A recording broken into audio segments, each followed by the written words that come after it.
Activity है, एक ऐसी सेक्सुअल प्रैक्टिस जिसमें जो फीमेल होती है वो किसी मेल को एनल सेक्स करती है स्ट्रैप एंड डिल्डो यूज करके। और ऐसा जरूरी नहीं है कि वो जो मेल हो वो सबमिसिव ही हो या कुकुल्ड ही हो, वो स्ट्रेट भी हो सकता है, क्योंकि एनल सेक्स की चाह तो किसी को भी हो सकती है ना, किसी भी मेल को हो सकती है।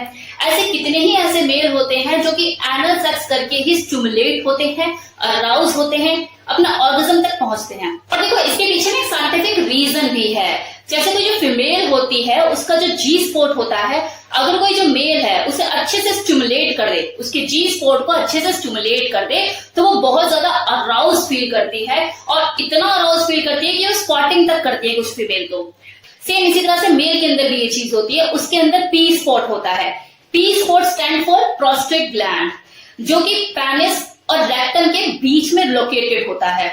और इस ग्लैंड का बहुत ही इंपॉर्टेंट फंक्शन होता है रिप्रोडक्शन में, क्योंकि ये सीमन फ्लूइड को सप्लाई करता है और इस तक पहुंचने का सिर्फ एक ही जरिया होता है, दैट इज एनल। और यही एक रीजन है कि जब कोई फीमेल किसी मेल को एनल सेक्स करती है, मतलब डिल्डो से पेनिट्रेट करती है उसके एनल में, तो वो उसके रेक्टम को जाकर फोर्स करता है, प्रेशर लगाता है, जिसकी वजह से जो मेल होता है, जो आदमी होता है, वो स्टिमुलेट होता है, अराउज होता है, उसे बहुत ज्यादा प्लेजर मिलता है और वो हाईली इजैकुलेशन को फील करता है।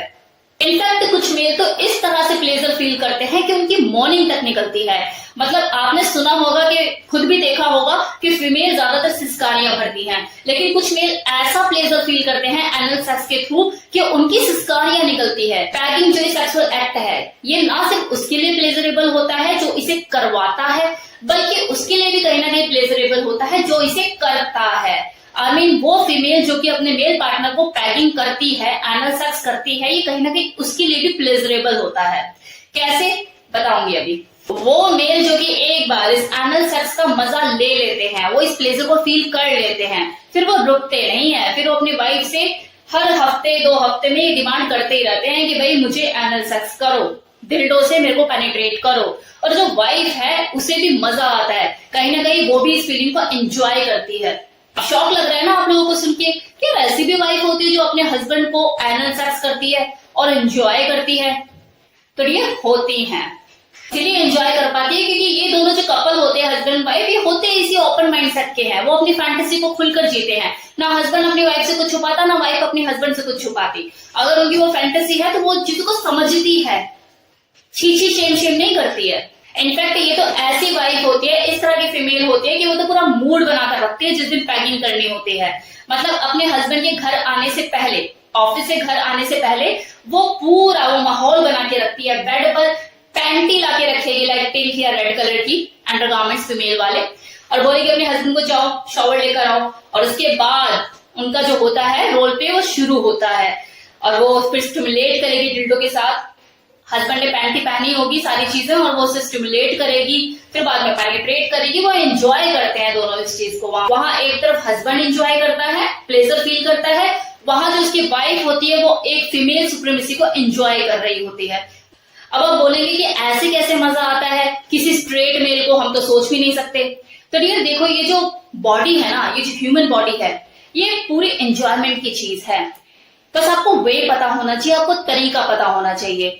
अब किसी को अगर तरीका पता है और उसने उस ऑर्गेज्म को फील कर लिया, प्लेजर फील कर लिया, तो वो रुकेगा थोड़ी ना, आप रोक ही नहीं सकते।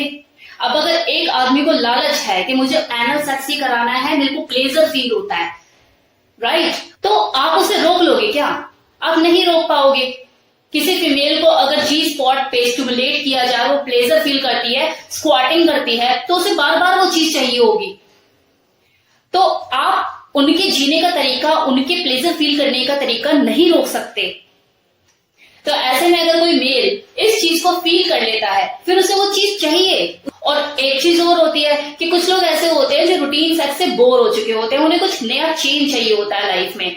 मतलब एक मेल जो कि गिवर पोजीशन में रह रह के बोर हो चुका है, यार मुझे ही करना है, मुझे ही करना है, और बस मुझे ही करना है, बस लगे रहो लगे रहो लगे रहो। ऐसे में अगर किसी आदमी को ये मौका मिले कि यार इस बार ना तेरे को गिवर नहीं बनना, इस बार तेरे को रिसीवर बनना है, और उसमें तेरे को प्लेजर भी फील होगा, मजा भी आएगा, तो वो जो मेल जो चेंज का भूखा है, जो चाहता है मुझे कुछ चेंज हो, कुछ नया एक्सपीरियंस हो, तो वो तो करेगा ना, और करने के बाद जब वो प्लेजर फील करेगा तो वो रुकेगा क्या?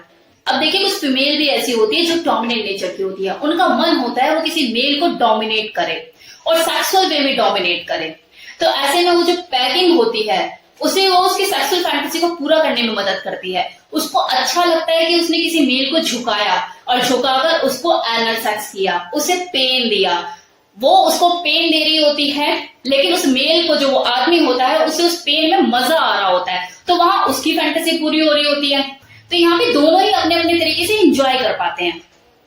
एक पेन में प्लेजर को फील कर रहा है, दूसरी का डोमिनेंस जो उसका प्रभुत्व है उसको उसे एंजॉय करने में मजा आ रहा है। अब देखिए यहाँ तक तो मैंने बात करी स्ट्रेट मेल की, जो कि कंप्लीटली स्ट्रेट होते हैं, लेकिन वो अपने इस प्लेजर को फील करने के लिए फैंटेसी को, पैगिंग फैंटेसी को एंजॉय करते हैं। लेकिन अगर मैं बात करूं सबमिसिव की, कपल्ड हस्बैंड की, तो उनको तो मन ही करता है कि उन्हें कोई जूते चप्पल मारता रहे, उन्हें ह्यूमिलेट करता रहे, उन्हें गालियां दे, उनको पैगिंग एक्ट करे। अब देखो वो तो बने ही इन चीजों के लिए हैं, उनका तो माइंड सेट ही ऐसा है, सरेंडिंग पोजीशन में रहते हैं वो, तो वो तो एंजॉय करेंगे इस पैगिंग एक्ट को, चाहे फिर फोर्सफुली क्यों ना किया जाए। अब देखिए जो पैगिंग एक्ट होता है ना, ये जो पैगिंग सेक्सुअल एक्ट होता है, इसके अपने कुछ रूल्स होते हैं। अब वो रूल्स क्या है कि मान लो कि आपने किसी दिन डिसाइड कर लिया कि इस दिन मुझे पैगिंग एक्ट करना है, तो आपको उस दिन कंप्लीटली साइलेंट पे रहना है, कोई हैवी मील नहीं लेनी, लाइट डिनर लाइट लंच कीजिए, ये एक आइडियल कंडीशन होगी आपके लिए। अब सेक्स क्योंकि एक स्पॉन्टेनियस चीज है, कई बार अचानक से ये चीजें हो गई तो बात एक अलग है, लेकिन अगर आपने डे फिक्स किया हुआ है, प्लान किया हुआ है और आपके पास सफिशिएंट टाइम भी है, तो इसी तरह से आप डे को फॉलो कीजिए, लाइट मील लीजिए, हैवी डिनर हैवी लंच से दूर रहिए और जितना ज्यादा हो सके हल्का खाना खाइए। Relaxation is very very important. कोशिश कीजिए आपका जो माइंड और आपकी जो बॉडी है दोनों ही रिलैक्सेशन मोड पर रहे, बॉडी पर कोई एक्स्ट्रा प्रेशर ना हो। बॉडी को रिलैक्स मोड पे रखने के लिए आप लाइट फूड इंटेक कर सकते हैं, और माइंड को रिलैक्स मोड पे रखने के लिए आपको चाहिए आप पूरी टेंशन डिलीट कर दें जब आप पैगिंग एक्ट को करने के लिए प्लान करें। अगर आपकी बॉडी और माइंड दोनों में ही ट्विनिंग नहीं बैठेगी, दोनों ही रिलैक्सेशन मोड पर नहीं होंगे, तो एनल सेक्स के दौरान आपका जो एनस है वो रिसीविंग मोड पर नहीं आ पाएगा और आपको प्लेजर फील होने की बजाय पेन फील होगा, और आपका जो पैगिंग एक्ट है ये सक्सेसफुली हो ही नहीं पाएगा। Third rule is lubricant. हमारे मुंह में नेचुरली लुब्रिकेंट होता है, हमारी वजीना में लुब्रिकेंट की व्यवस्था है, लेकिन एनस एक ऐसी जगह है जहां पे लुब्रिकेंट होता ही नहीं है, वो जगह ड्राई होती है, तो यहाँ पर लुब्रिकेंट की रिक्वायरमेंट होती है। तो आप जब भी एनल सेक्स करें एक अच्छी क्वालिटी का लुब्रिकेंट यूज करना ना भूलें। ऐसे यूज नहीं करना है आपको कि पानी की तरह नदियां बहा दो, इतना मॉइस्चर रखना है कि वहां की जो जगह है वो स्लिपरी और स्मूथ हो जाए, ताकि जिसको आप कर रहे हो वो एंजॉय फील करे, उसके लिए वो पैगिंग एक्ट एंजॉयबल हो जाए। फोर्थ पॉइंट, पैगिंग एक्ट के दौरान दो लोगों के बीच में कम्युनिकेशन होना बहुत जरूरी है, मतलब गिवर के बीच में भी और रिसीवर के बीच में भी। वो इंसान जो स्ट्रैपन पहन के डिल्डो इंसर्ट कर रहा है एनस में, उसको ये पता लगना चाहिए कि सामने वाला जो है वो मेरे एक्ट से कंफर्टेबल फील कर रहा है या नहीं, कितना प्रेशर देना है, कितना फोर्सफुली करना है, ये सब चीजों का पता तो तभी लगेगा ना जब सामने वाले से वो कम्युनिकेट करेगा, वो उसे बताएगा कि कितना धीरे और कितना फास्ट करना है, किस तरीके से करना है। तो इस एक्ट के दौरान एक दूसरे से बात करते रहिए। कम्युनिकेशन इज अ की ऑफ हेल्दी पैगिंग। और चलो अगर एक बार सही से नहीं होता है तो ये जरूरी नहीं है कि दूसरी बार सक्सेसफुली नहीं होगा। प्रैक्टिस मेक्स मैन परफेक्ट, सुना ही होगा आपने। अब बात कर लेते हैं उन लोगों की जो स्ट्रेट और सबमिसिव कैटेगरी में नहीं आते लेकिन पैगिंग एक्ट को एंजॉय करते हैं। तो उनमें से कुछ लोग होते हैं जो कि गे होते हैं, जो गे कैटेगरी में आते हैं वो इस पैगिंग एक्ट को एंजॉय करते हैं। मैक्सिमम गे जिनके अंदर एक फीमेल फीलिंग होती है, जो इन और आउट को एक्सपीरियंस करना चाहते हैं, वो लोग इस पैगिंग एक्ट को एंजॉय करते हैं। अब वो मेल जो कि क्रॉस ड्रेसर होते हैं, लेकिन वो जो कि बॉटम होते हैं, उनके अंदर जो छुपी हुई फीमेल होती है वो हिलोरे मार रही होती है बाहर निकलने के लिए, एक अंदर से तड़पन होती है। तो वो लोग भी जो होते हैं इस पैगिंग एक्ट को एंजॉय करते हैं, एनल सेक्स को एंजॉय करते हैं। अब वो भी लोग होते हैं जो फीमेल कैटेगरी में आते हैं, जो कि खुद झुक भी सकते हैं और सामने वाले को झुका भी देते हैं। तो ऐसे लोगों की तो बहुत ज्यादा डिमांड होती है। तो ये लोग 2 in 1 फॉर्म में होते हैं और ये पैकिंग करना भी पसंद करते हैं और करवाना भी पसंद करते हैं। तो कैसा लगा वीडियो बताना मत भूलिएगा। पैकिंग